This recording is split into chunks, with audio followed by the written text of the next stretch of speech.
అది శివస్వరూపం. కదలికలన్నీ అమ్మవారు. అమ్మవారి యొక్క కదలికలన్నీ అయ్యవారిలో చేరిపోవడానికి పనికి రావాలి తప్ప కదలిక లేకపోతే శక్తి కాదు. ఇప్పుడు శక్తి అంటే కదలిక. కదలలేదనుకోండి శక్తి లేదని గుర్తు. ఏమండి ఈ మధ్య మీరు రావట్లేదేం గుడికి అన్నారు అనుకోండి, ఏం రానండి మోకాళ్ళ నొప్పులు వచ్చేసాయి కదలలేకపోతున్నానంటాడు. అంటే శక్తి క్షీణించిపోతే కదలడు, శక్తి ఉంటే కదులుతాడు. అమ్మవారు ఉంది కదులుతాడు, పూజలో కదలాలి. కదిలి కదిలి కదిలి కదిలి ఎక్కడికి వెళ్ళాలి? కదలిక లేకుండా శివుని యందు స్థిరపడిపోవాలి. ఈ కదలికలన్నీ శివుడి వైపుకి కదులుతున్నాయి. అమ్మా నా మనసుని అలా కదుపు అని అడగడమే. అందుకే ఓంకార పంజర సుఖీం ఉపనిషదుద్యానకేళి కలకంఠీం అన్న శ్లోకం కానీ, సర్వమంగళ మాంగళ్యే శివే సర్వార్థ సాధకే అన్న శ్లోకంతో కానీ ఆ కుంకాన్ని తీసి ఆజ్ఞాచక్రం మీద పెడతాడు. కన్నులు మూసుకుని ఆజ్ఞాచక్రం మీద పెట్టుకుంటే మనసు భగవంతుని వైపుకి కదలడం మొదలు పెడుతుంది. అది భస్మ. అందుకుని విభూతి ధారణ చేసి బొట్టు పెట్టుకుని పూజకి ఉపక్రమించాలి తప్ప అసలు లలాటము ఆచ్ఛాదింపబడకుండా ఉండడానికి వీలు లేదు. కాదు, అసలు వీడు సనాతన ధర్మమునందున్నాడు అని గుర్తు ఏమిటంటే బొట్టు పెట్టుకుని ఉండాలి. బొట్టు లేదనుకోండి ఆయన ఎన్ని ఉపన్యాసాలు విన్నాడన్నది కాదు, ఆయన బొట్టు పెట్టుకున్నాడా అన్న దానివల్ల ఆయనకి అభ్యున్నతి. బొట్టు ఎందుకు పెట్టుకోవాలి అంటే ఆడవాళ్ళు పెట్టుకోవాలి, మగవాళ్ళు పెట్టుకోవాలి. ఆడవారు పెట్టుకుంటే సువాసినిత్వం, ఆమె సభర్తృక, భర్త జీవించి ఉన్నాడు అని గుర్తు.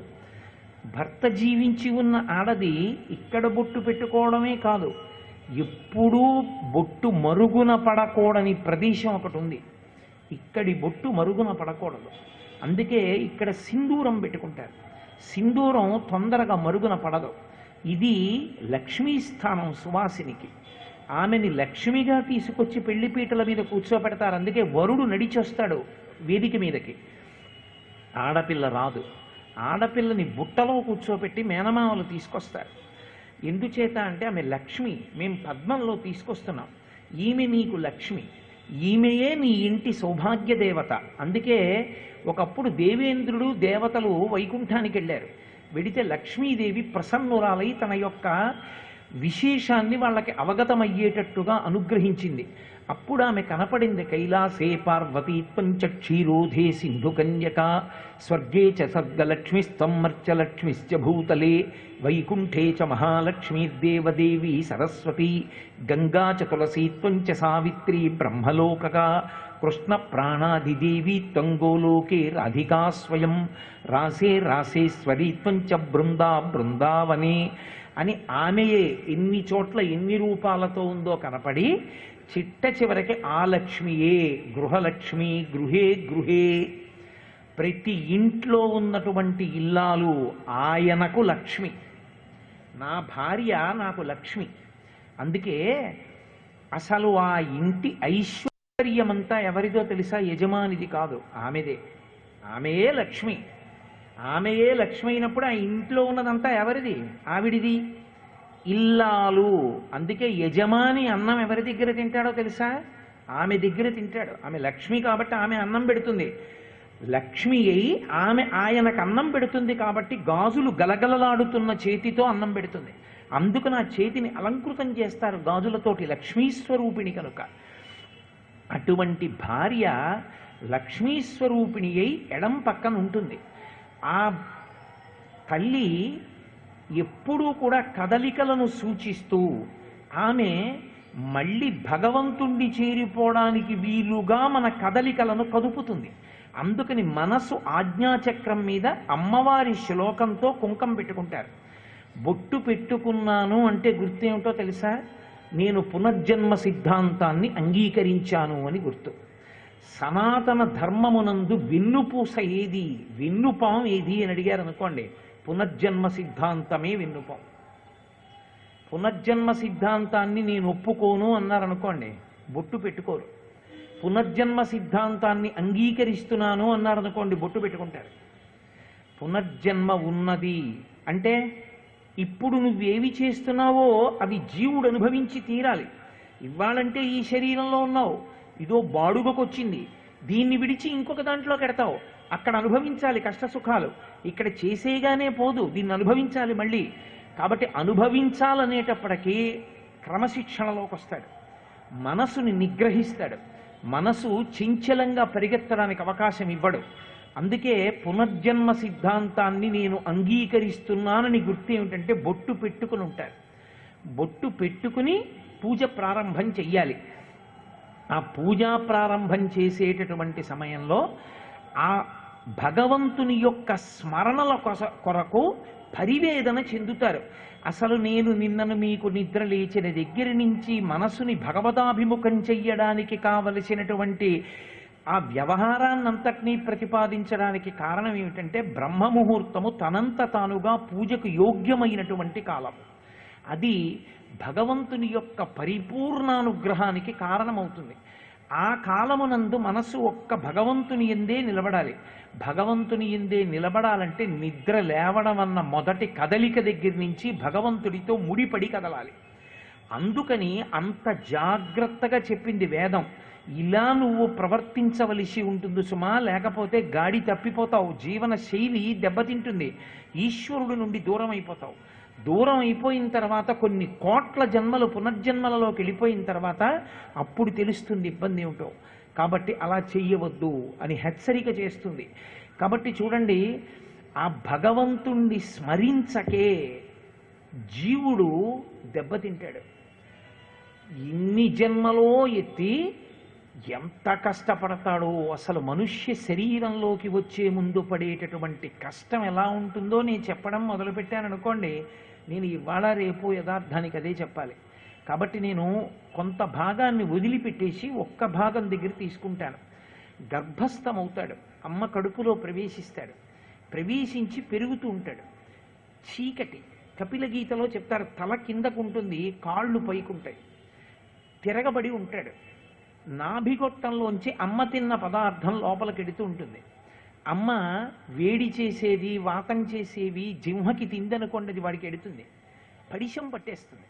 పట్టేసి తల కిందకుంటుంది, పట్టి అది చీదడానికి ఉండదు, ఆ చేతులు ఇలా కదిలి ముక్కు దగ్గరికి రావు, కారిపోతూ ఉంటుంది, ఊపిరి అందదు, లోపల కదలడానికి చోటు ఉండదు.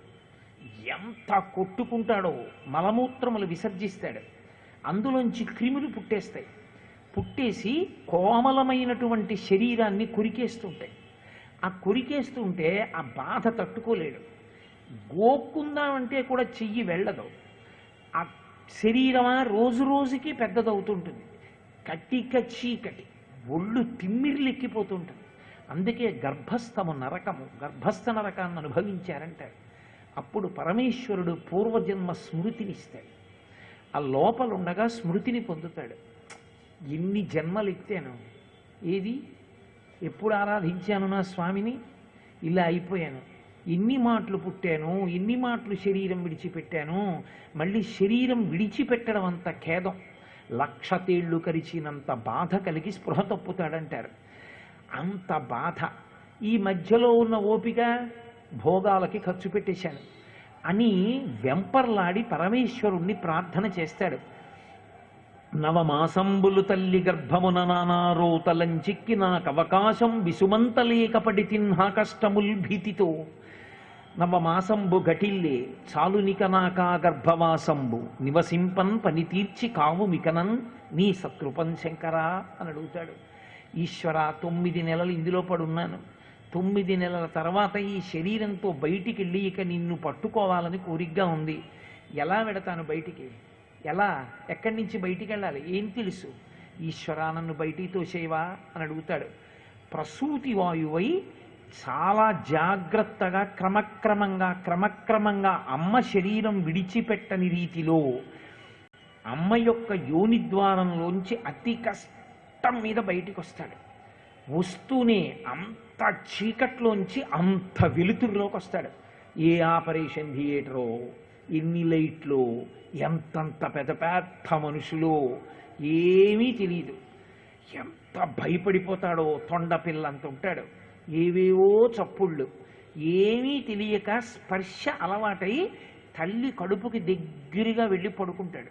ఆ పసితనం మలమూత్రంబులతో మహాభయముతో మాతృస్థనాపేక్షతో చలమూర్ఖత్వముతో సదాభ్రమతతో చాంచల్య చిత్తంబుతో బరువైనట్టి కపజ్వర గ్రహ మహాబాల్యామయ శ్రేణితో కలనైనంతమ చింతలేక చెడితిన్ కామ్యార్థినై శంకర. అక్కడే మలం విసర్జిస్తాడు, అక్కడే మూత్రం విసర్జిస్తాడు, అక్కడే పాలు తాగేస్తాడు. ఆ పాలు ఎక్కువైపోయి ధార ఇలా వెళ్ళి చెవిలోకి వెళ్ళిపోతుంది. అమ్మ వస్తుంది, ఆ మూతుడిచి పడుకోబెడుతుంది. చెవిలోకి వెళ్ళిన పాలధారని పట్టుకుని చీమ లోపలికి వెళ్ళి కొరికేస్తూ ఉంటుంది.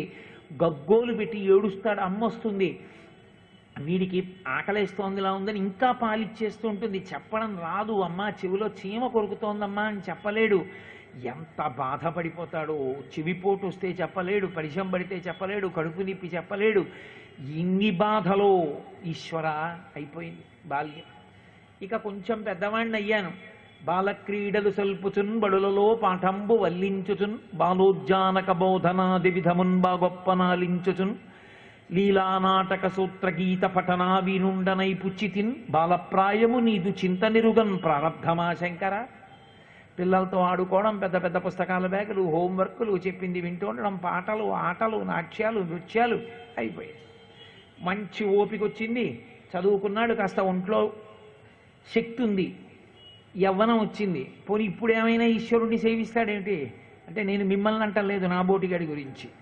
యవ్వనమంకురించక నెమది అన్యుల నిట్టులను ఆశ్రయించుటో జీవికి విత్తమే భువిని జీవనమంచు అదెట్లు కూర్చుటో పరమపావనమూర్తులంచు పరిపాలకులను నుతియించుటెట్టులో ఎయ్యది ఏది దారి అని ఎంచుచు పుచ్చితినయ్య శంకర.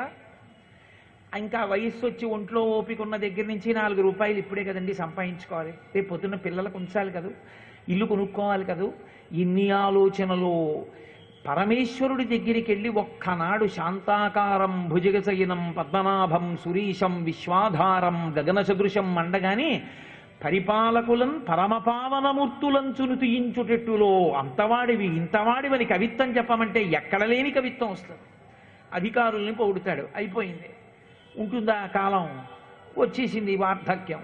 వార్ధక్యంబున మోహమూర్ఖతలచే వాతాది రోగాలచే అర్ధధ్యానముచే మహాభ్రమతచే వాత్సల్య చిత్తంబుచే వ్యర్థంబై చెడు వాక్ప్రవాహములచే హాస్య ప్రసంగాలచే స్వార్థంబై పరమార్థమై చెడుదులి స్వార్థ ప్రజలు శంకర. ఏవో హాస్య ప్రసంగాలు నేను సర్వీస్లో ఉన్నప్పుడండి అంటాడు. ఎవరు అడిగాడు నిన్ను? అక్కర్లేనివన్నీ మాట్లాడడం. సీనియర్ సిటిజన్కి 1% 0.5% ఇంట్రెస్ట్ ఎక్కడ ఎక్కువ, అదే తాపత్రయం. ఇక్కడ డిపాజిట్ క్యాన్సిల్ చెయ్య, అక్కడ డిపాజిట్ చేయను, అయిపోయింది. ఆఖరికి వెళ్ళిపోయే సమయం ఆసన్నం అయిపోయింది. లోపల నుంచి జీవుడు లేచిపోతాడు. ఆ వెళ్ళిపోయేటప్పుడు జీవుడతి కంపిత చిత్తత నేకుచునుండవో నాయనయంచు ఎచ్చు నిజ నందన నందినులైన కాని కందోయిని భాష్పముల్ తొలుత దుఃఖమహాంబుదు సొచ్చి పత్నియం కాయము వీడి రారు కదా చేసిన కర్మము పుణ్యము తప్ప శంకర. ఆఖరికి శరీరం విడిచిపెట్టి జీవుడు వెళ్ళిపోతుంటే వచ్చేవాడెవడు? ఎవడు రాడు. కింవా నేన ధనేన వాజిగరిభి ప్రాప్తేన రాజ్యేన కిం కింవా పుత్ర కళత్రమిత్ర పశుభి దేహేన గేహేన కిం జ్ఞాతైతక్షణభంగురం సపతిరోచ్యద్యం మనోదూరత స్వాత్మార్థం గురువాక్యతో భజ భజ శ్రీపార్వతీ వల్లభం అంటారు శంకర భగవత్పాదులు. కొనుక్కున్న కారు కర్రలు తీసుకురావడానికి వెళ్ళొస్తుంది. దానికి ఏం బాధ ఏమి? బ్యాంకులో వేసిన అక్షరాలు అలాగే ఉంటాయి పాస్బుక్లో. భార్య గుమ్మం వరకు, కొడుకు శ్మశానం వరకు, పైన కప్పిన బట్ట మీటి చాకలి పాలు. ఇంకోటి నేను ఎందుకనాలండి. కాబట్టి రకరకాలుగా వెళ్ళిపోతాయి. ఇంక ఏముంది పట్టుకెళ్ళేది? ఏమీ లేదు. చేసిన పాపం కర్మ పుణ్యం మూట కట్టుకుని బయలుదేరుతాడు. ఇంకా కాబట్టి ఈశ్వర ఏది మీ స్మరణ ఎక్కడుంది? లేదు. కుంతీదేవి ఏడిచింది భాగవతంలో. అందుకే శ్రీకృష్ణ యదుభూషణ నరసఖ శృంగార రత్నాకర లోకద్రోహి నరేంద్ర వంశదమన లోకేశ్వర దేవతానీక బ్రాహ్మణ గోగణార్తిహరణ నిర్వాణ సంధాయక నీకు నృత్యత త్రొంపవే భవలతల్ నిత్యానుకంపానిధి అంది. ఛీ, ఈ సంసారికమైన తీగలను తింపేసే తండ్రి. ఎన్నాళ్ళు జన్మలెత్తి ఎన్నాళ్ళు జన్మలు విడిచిపెట్టను. యాదవులందు పాండు సుతులందు నాకు మోహ విచ్ఛేదము చేయుమయ్య ఘనసింధువు చేరిడి గంగభంగి నీపాద సరోజ చింతనముపై మదీయ వృత్తి అత్యాదర వృత్తితో గదియగనట్లు చేయగదయ్య ఈశ్వర అని అడిగింది. మనసు భగవంతుణ్ణి స్మరించడానికి అలవాటు పడి ఉండాలి అని. ఆ స్మరణ నాకు రావాలి, ఆ భక్తి కుదరాలని భస్మధారణం చేసి తిలకధారణం చేస్తాడు. చేసి పునర్జన్మ సిద్ధాంతాన్ని అంగీకరించాను కనుక భగవంతుడు చెప్పినట్టు బ్రతకాలని కోరుకుని చీకటి విడవక ముందే అర్ఘ్యప్రదానం చేస్తూ సంధ్యావందనం చెయ్యాలి. ఆ సంధ్యావందనం చేయడానికి ఆచమనం చెయ్యాలి. ఆచమనం నేను మీతో చెప్పాను, అనుత్తరీయశ్చ, ఉత్తరీయం లేకుండా ఆచమనం చేయకూడదు. కాబట్టి ఆ ఆచమనం చేసేటప్పుడు అమృత మార్గము అంటారు. వేళ్ళు ఇలా పెట్టి తీసుకోవాలి. ఆ తీసుకున్నప్పుడు ఇక్కడ కింది పెదివి తగలాలి. ఎక్కడ పడితే అక్కడ పెదవి పెట్టి జుర్రకూడదు, ఎక్కడ చప్పుడు రాకూడదు. ఆచమనం చేసినా ఆచమనం ఆపినా మధ్యలో ఎక్కడా శబ్దం ఉండకూడదు. చేసినా చేయకపోయినా ఒకలాగే ఉండాలి. అంటే కొత్త శబ్దం ఉండకూడదు, అంత నిశ్శబ్దంగా ఉండాలి ఆచమనం చేస్తే. కింది పెదివి ఒకటి తగలాలి తప్ప పై పెదివి తగలకూడదు. అమృత మార్గం అంటే అరిచేతికి చిట్ట చివర కింది పెదివిని తాకించి పైకెత్తి పుచ్చుకోవాలి. పుచ్చుకున్నప్పుడు 3 మార్లు పుచ్చుకోవాలి. ఎక్కువ నీరు పుచ్చుకోకూడదు, మినపగింజ మునిగినంత నీరు మాత్రమే పుచ్చుకోవాలి లోపలికి. గుటక లోపలికి వెళ్ళిపోతే తప్ప రెండోసారి ఆచమనం చేయకూడదు, గుటక దిగిపోవాలి. ఓం కేశవాయ స్వాహ, ఓం నారాయణాయ స్వాహ, ఓం మాధవాయ స్వాహ, ఈ 3 నామాలతో చేస్తారు. మీరు గమ్మత్తు ఏమిటంటే అసలు ఏ 16 నామములను మనం పూజ ప్రారంభంలో స్మరిస్తామో అందులో రామనామం ఉండదు. దాని గమ్మత్తు అది. ఏమీ రామనామం అంత గొప్పది కదా, తారకం అని చెప్తాం కదా, రామనామంతో ఎందుకు చేయకూడదు ఆచమనం? ఓ రామాయ స్వాహ అని పుచ్చుకోకూడదా? పుచ్చుకోకూడదు. రామనామం చాలా గొప్పదే, తారకమే. కానీ ఆ 3 నామాలతోటే చెయ్యాలి ఆచమనం. ఎందుకు చెప్పారంటే విష్ణు సహస్రనామ స్తోత్రంలో శ్రీ మహావిష్ణువుకి ఎన్నో నామాలు ఉన్నాయి. ఎన్ని నామాలున్నా ఏ నామాన్ని ఆచమనానికి వాడరు, ఈ 3 నామాలే వాడతారు. కారణం ఏమిటో తెలుసా? మనిషికి పరమేశ్వరుడు ఒక అపురూపమైనటువంటి పరికరాన్ని ఇచ్చి పంపించాడు. ఆ పరికరాన్ని సద్వినియోగం చేసుకున్నవాడు పరమేశ్వరుణ్ణి చేరిపోతాడు. అదే స్వరపేటిక, కంఠంలో పెట్టాడు. ఆ స్వరపేటిక అరిగిపోకూడదు. ఆ స్వరపేటిక సక్రమంగా ఉందనుకోండి మాట్లాడతాడు. మాటల చేత దేవతలు మన్నన చేసి వరంబులిత్తురున్, జిహ్వాగ్రే వర్తతే లక్ష్మీ, జిహ్వాగ్రే మిత్రబాంధవాహ, జిహ్వాగ్రే బంధనం ప్రాప్తి, జిహ్వాగ్రే మరణం ధ్రువం. భగవన్నామని చెప్పి తరించిపోతాడు. మిగిలిన ప్రాణులకు అధికారం లేదు. రామ అనమంటే 84 లక్షల జీవరాశులలో 83,99,999 జీవులు అనలేవు.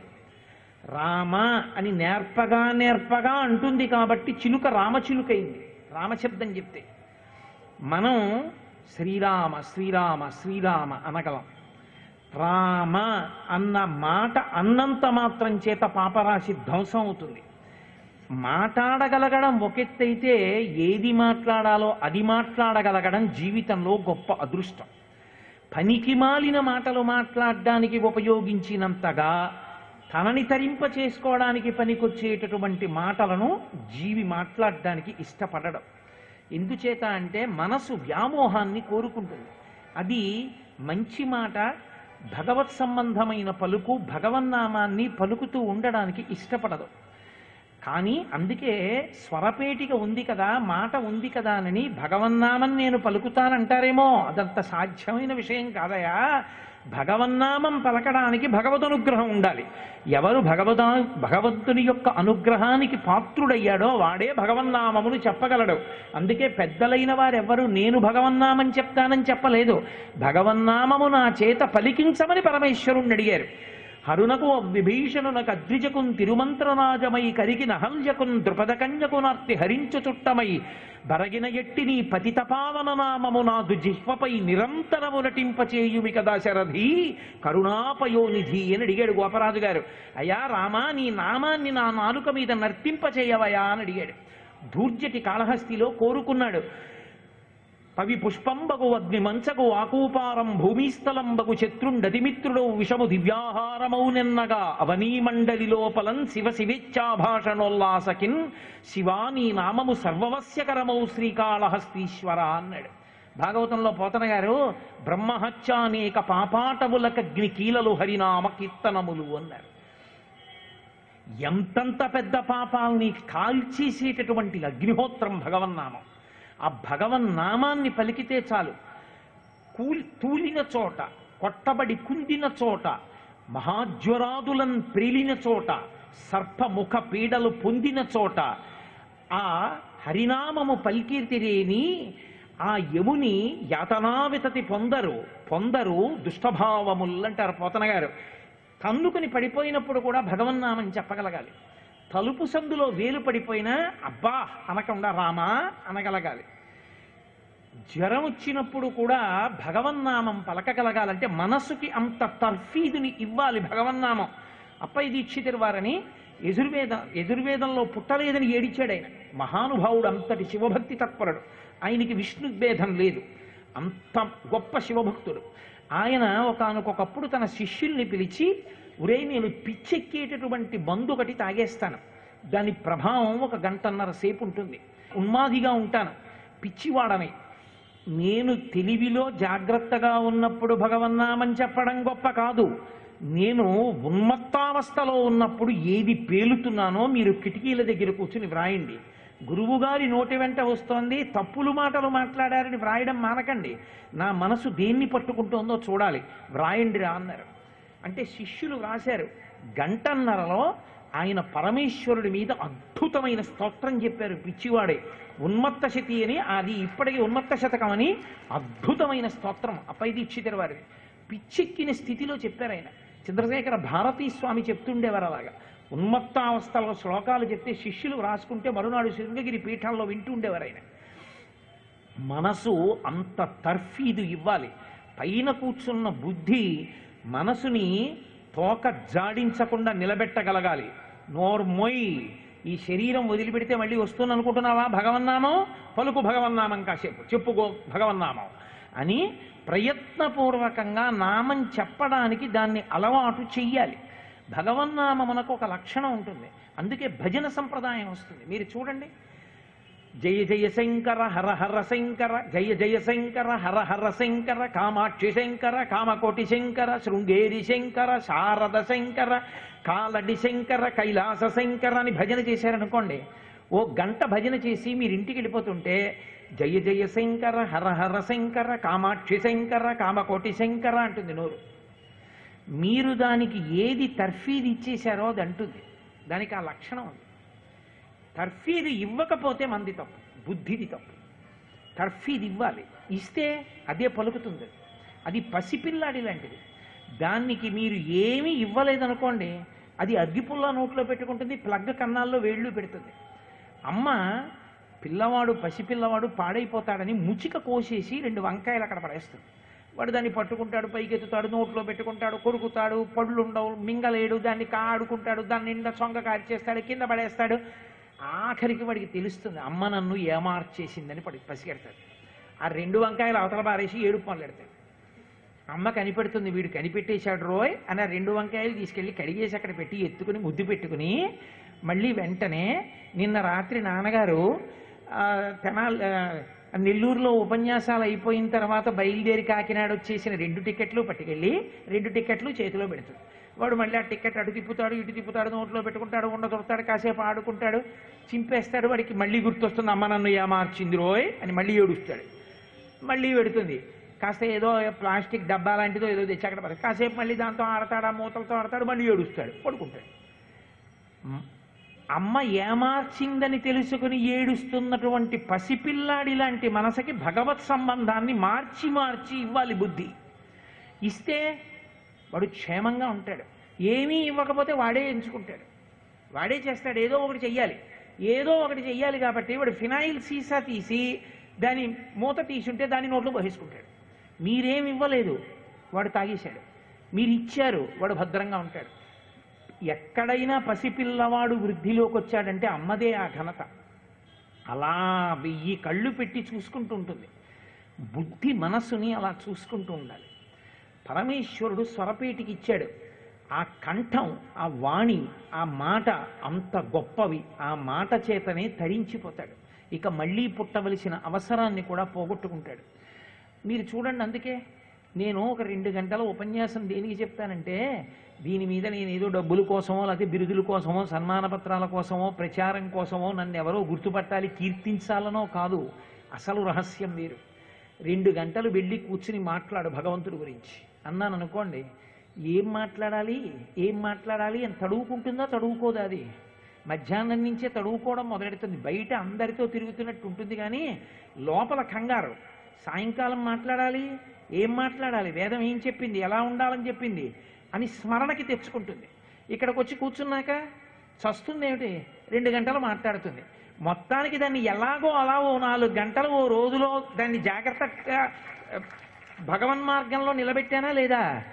అందుకోసం చెప్పడం తప్ప అదేదో కీర్తి కోసమో, లేకపోతే కోటేశ్వరరావు గారు ఏదో ఉపన్యాసాలు చెప్పారనిపించుకోవడానికో నేను ఎప్పుడూ ఉపన్యాసం చెప్పలా. నన్ను నేను ఉద్ధరించుకోవడానికి చెప్పుకున్నాను. కాబట్టి ఆ స్వరపేటిక చాలా గొప్పది. అది రాత్రల్లా నిద్రపోతాం మనం. నిద్రపోయినప్పుడు దాన్ని కూడా పొర ఆవహిస్తుంది. ఆవహించి అది కూడా పొడారిపోతుంది. పొడారిపోయిన తర్వాత దాంతో పని చేయించకూడదు. పొడారిపోయినటువంటి స్వరపేటిక మీద మొట్టమొదట ఏది పడితే అది పడకూడదు. పడకుండా ఉండడానికి శాస్త్రంలో ఏం చేశారంటే భగవన్నామంతో ఆచమనం చేయించారు. శ్రీ ఉమామహేశ్వర పరబ్రహ్మార్పణమస్తు. స్వస్తి.